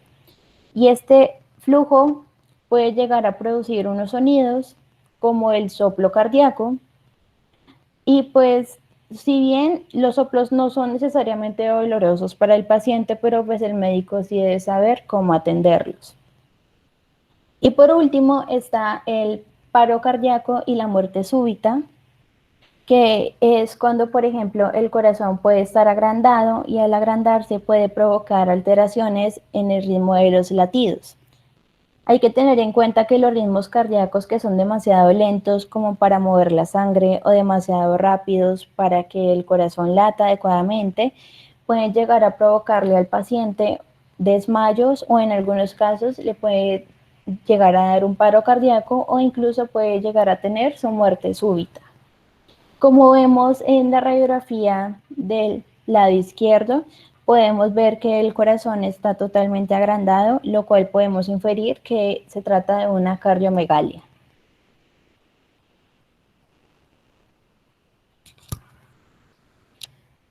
Bueno, vamos a hablar de un neumotórax. Un neumotórax puede llegar a producirse cuando el aire se filtra dentro del espacio que se encuentra entre los pulmones y la pared torácica. ¿Qué es lo que hace el aire? El aire hace presión en la parte externa del pulmón y lo hace colapsar por completo. También puede llegar a producirse un colapso en solamente una parte de un pulmón.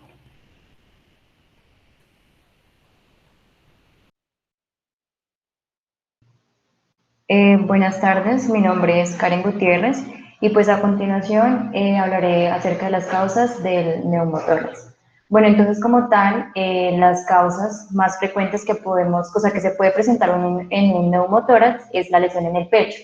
Entonces, cualquier lesión que sea penetrante en el pecho, pues puede provocar como tal un colapso pulmonar. Algunas de estas lesiones, por ejemplo, pueden producirse durante agresiones físicas, ¿sí? Digamos, por una agresión física, digamos, de un arma cortopunzante o en accidentes de automóvil. También otras pueden producirse, por ejemplo, un accidente durante procedimientos médicos, que es muy frecuente, que por ejemplo cuando se implica la inserción de una aguja en el pecho. Otra causa también muy frecuente es la enfermedad pulmonar, que como tal pues es más probable que el tejido del pulmón pues dañado colapse. Sí, entonces como tal este daño pulmonar puede originarse en muchos tipos de enfermedades ocultas, que una muy común es la EPOC.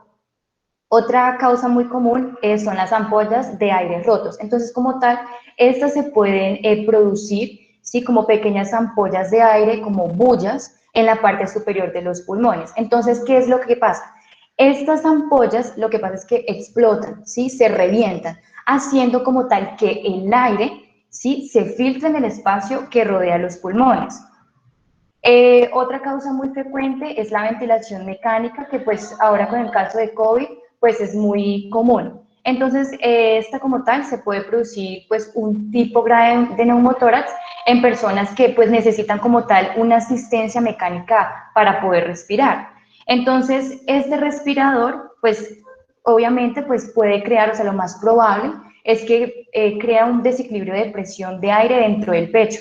Entonces, lo que va a hacer es que el pulmón pues colapse completamente. Entonces, como vemos aquí en esta radiografía, pues podemos ver en el pulmón derecho, en la cual podemos apreciar pues con las flechas rojas el aire que se filtró, y con las flechas negras pues la pleura visceral del pulmón derecho, que pues se ve muy bien.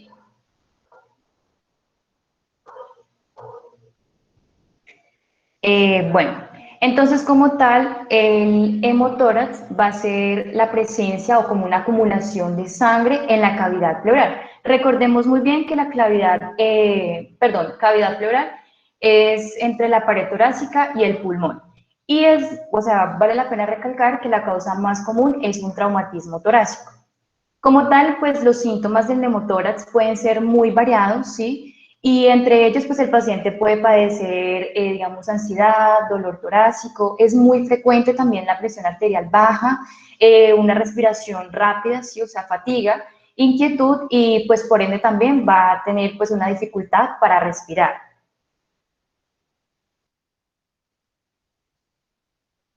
Bueno, hablando respecto a las causas de un neumotórax, pues como tal la principal causa es un golpe en el pecho. Sí, pues sin embargo, la aparición pues, de esta enfermedad se puede producir en pacientes que, por ejemplo, como tenemos aquí, que padezcan, digamos, algún tipo de defecto en la coagulación de la sangre, o un paciente que haya tenido pues una cirugía en el pecho o del corazón, también o que haya muerte del tejido pulmonar, o una persona que pues presente cáncer pulmonar o pleural, y también es muy común, por ejemplo, un paciente que pues presente tuberculosis. Entonces, como vemos aquí en esta radiografía, vemos que como tal pues hubo un colapso pulmonar, ¿sí? Entonces vemos en el pulmón izquierdo, y pues podemos apreciar un aspecto radiopaco, porque como tal, como sabemos que la sangre pues es una sustancia muy densa, por eso pues se visualiza de este color.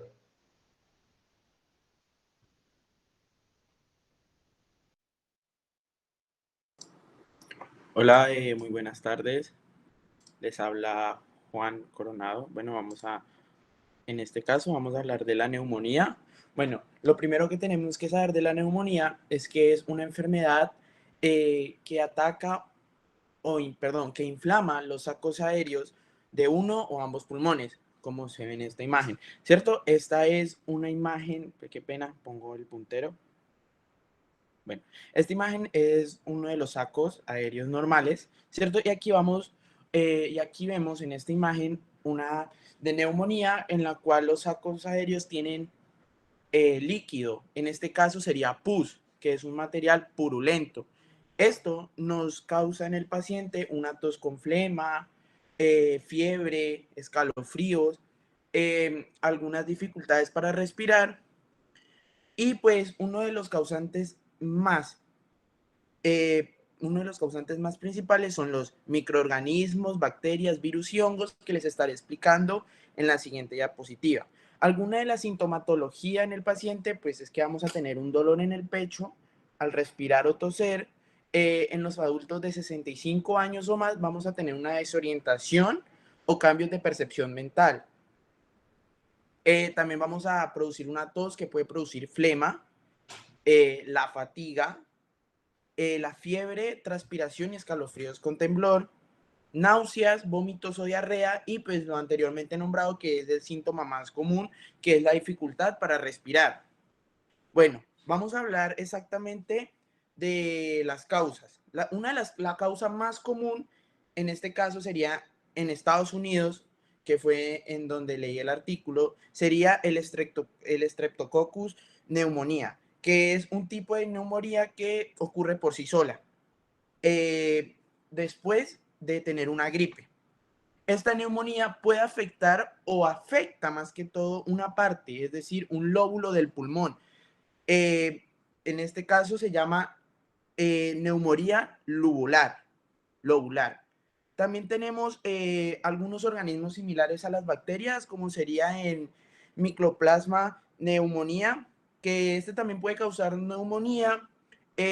También produce unos síntomas demasiado leves.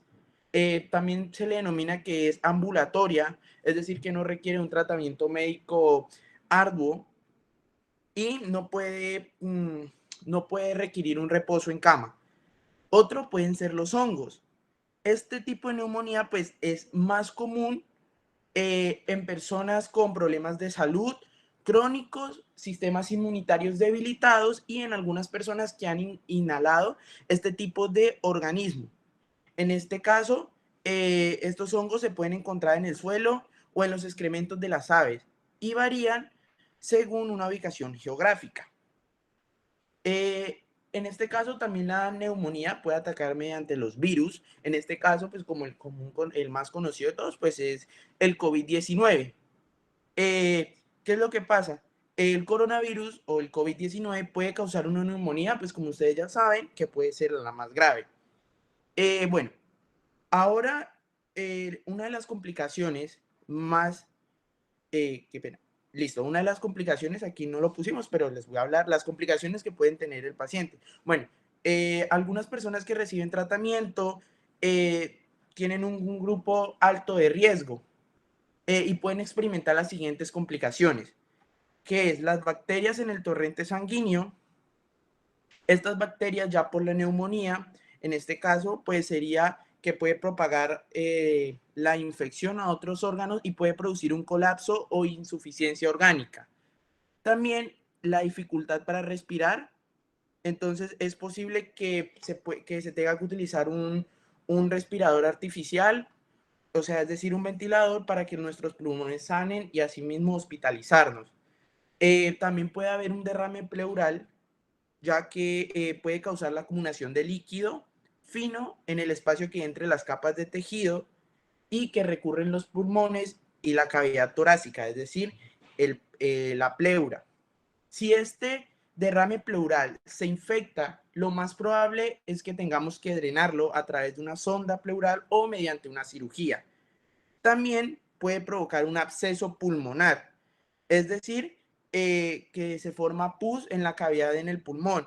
Estos normalmente se tratan con antibióticos y muy rara vez pues vamos a necesitar una cirugía o un drenaje con una sonda o aguja larga en el cual se coloque en el absceso para extraer el pus.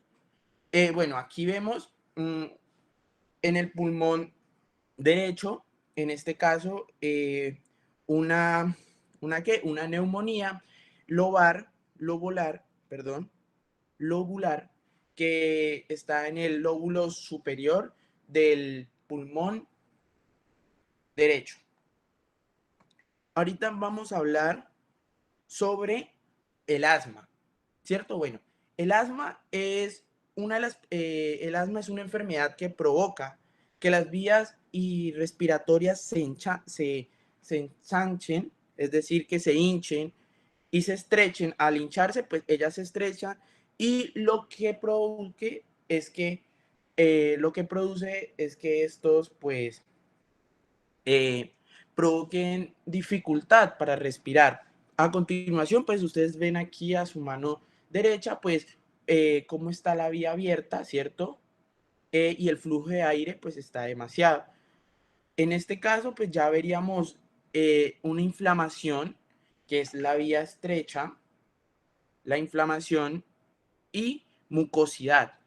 También lo podemos ver aquí abajo. Bueno, aquí vemos una vía sana y aquí vemos una vía con el asma, ¿cierto? Bueno, ya listo, uno de los síntomas más comunes pues es la dificultad para respirar, lo que es la falta de aliento, la opresión en el pecho y la tos.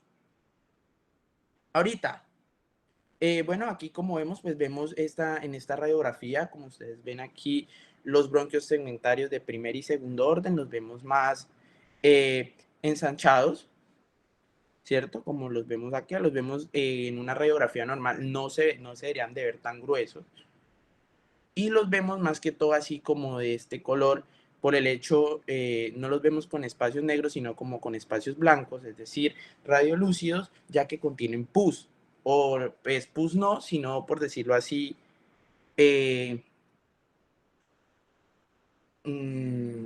mucosidad. La diferencia más importante que tenemos que tener en cuenta al revisar una radiografía, la diferencia entre lo que es la neumonía y el asma, es que la neumonía por lo general ataca son los segmentos del pulmón, ¿cierto? Y el asma ataca son las vías respiratorias, es decir, los bronquios. Entonces, vamos, en el caso de que sea una neumonía, pues vamos a ver aquí en los segmentos de color blanco. Y en el caso que sea un asma, vamos a ver son los bronquios, ya sean primer y segundo orden. Bueno, una de las causas principales se presentan, pues, es la inflamación de las vías respiratorias. Ya lo había explicado, esto pues que cuando se presenta un ataque de asma, el recubrimiento de las vías respiratorias se inflaman y los músculos que la rodean se tensionan. Esto ya que reduce la cantidad de aire que puede pasar por esta. Uno de los desencadenantes más importantes o más comunes, discúlpenme, del asma incluyen lo que son los animales, en este caso pues sería la caspa o el pelaje de las mascotas, los ácaros del polvo, algunos medicamentos como el ácido acetilsalicílico, bueno, la aspirina y los otros de esa misma rama. También podemos ver los cambios en el clima, pues con mayor frecuencia en el clima frío, los químicos en el aire o en los alimentos, el moho y el polen, y las infecciones respiratorias, también como un resfriado común puede generar un asma, o las emociones fuertes, es decir, el estrés. Y las personas, pues, como ya saben, fuman, pues las personas que fuman son número 1 candidata a cualquier tipo de enfermedad pulmonar. También en este caso, si fuman, pues es un pase directo, por decirlo así, para que les dé asma. Listo, esa fue la exposición de nosotros, muchachos. Espero que les haya gustado. Que tengan una feliz tarde. Bueno, muy bien, muy bien, muy bien. Felicitaciones también. Bueno, esto es la aplicación de la patología torácica. Como pueden ver ustedes, el neumotórax, el hemotórax, el empiema, las neumonías, pues son del diario vivir del ejercicio médico. Ustedes, pues en últimas van a aprender más adelante, pero sí lo importante que es la anatomía, en la correlación, en la ubicación en cada uno de los segmentos, en la ubicación en los espacios y los recesos costodiafragmáticos que están cada uno allí, para que puedan ubicar las colecciones pleurales, los derrames, para que, digamos, todo esto que están aprendiendo de anatomía de tórax lo apliquen finalmente en la práctica. Por eso hay que conocer cuántos lóbulos son, dónde se ubican, cuáles son las fisuras, cómo es la relación con la anatomía radiológica, para pues poder tener un buen diagnóstico y hacer una buena aproximación.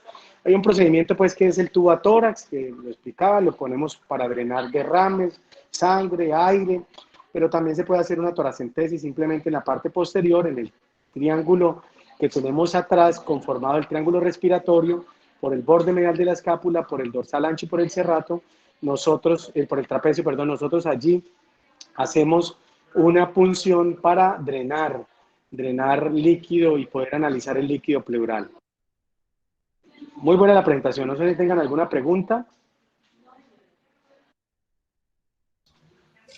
Profe, pero esa pregunta ya como para usted, no para el grupo.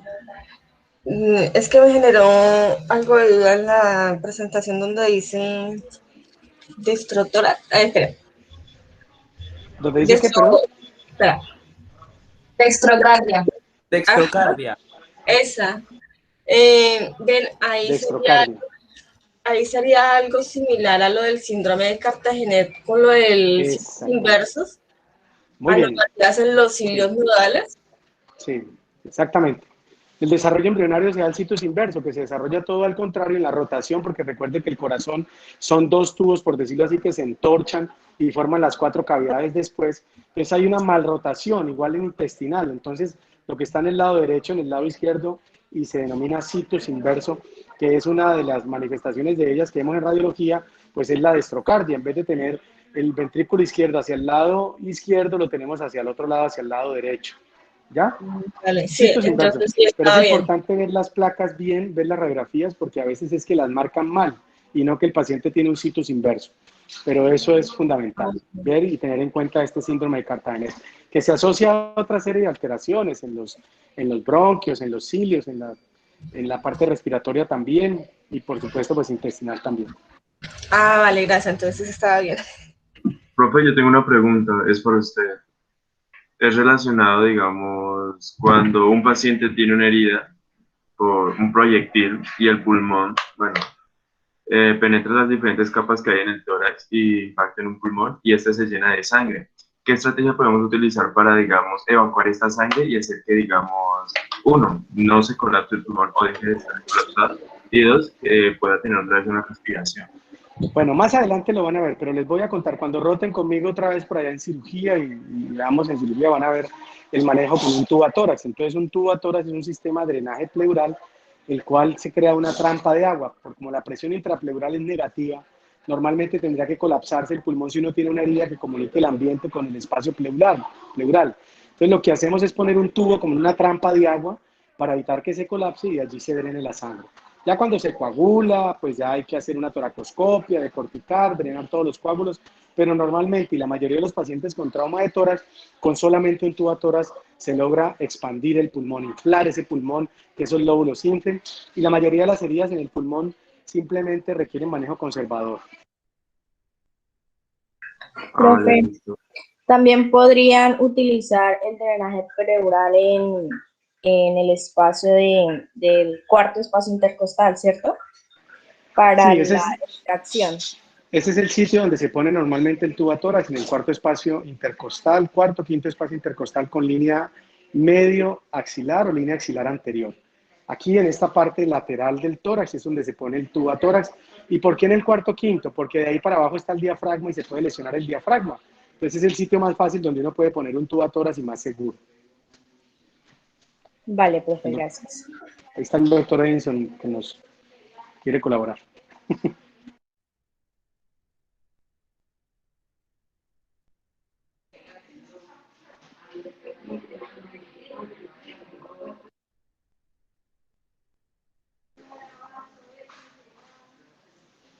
Bueno, profesor, ¿qué nos va a comentar ahorita usted qué es? Bueno, ¿ya me escuchan? Sí, sí, señor, perfecto. Bueno, esta parte ya era como la parte de correlación y ver la parte de anatomía quirúrgica.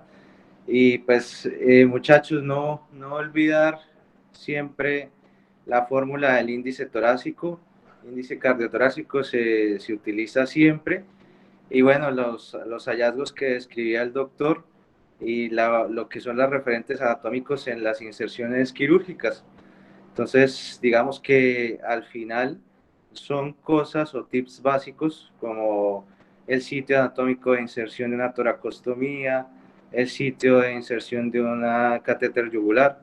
Entonces, las patologías las irán conociendo pero entonces para que se vayan adecuando, ¿sí? Yo pienso que esta parte de radiología, de TACS, todo eso nos nutre y nos ayuda a mejorar los conocimientos. Entonces, siento que tanto el doctor como yo nos sentimos, no sé, como emocionados cada vez que ustedes ya hablan con propiedad de algunas cosas que tal vez no han visto, pero pues algún día verán. No sé si tengan una pregunta o algo para desarrollar, muchachos.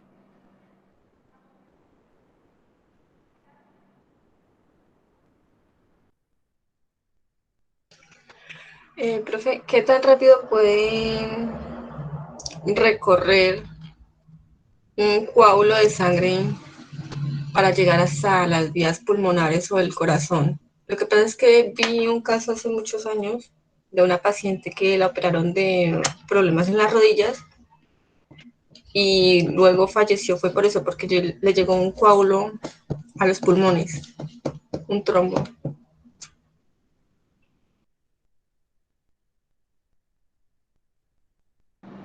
Bueno, pues digamos que la causa ahí que tú describes es probablemente un embolismo hacia el sistema pulmonar. No hay un tiempo exacto, sino factores de riesgo. Entonces los pacientes pueden tener factores de riesgo por inmovilismo, por fracturas, por cirugías recientes, por alteraciones de la coagulación. Y bueno, una serie de factores que desarrollan una trombosis venosa en los miembros inferiores y los hace más lábiles a desarrollar trombos y émbolos que se van a dirigir hacia el sistema respiratorio. Entonces no hay un tiempo descrito, pero sí factores de riesgo para desarrollar el embolismo pulmonar. Muchísimas gracias.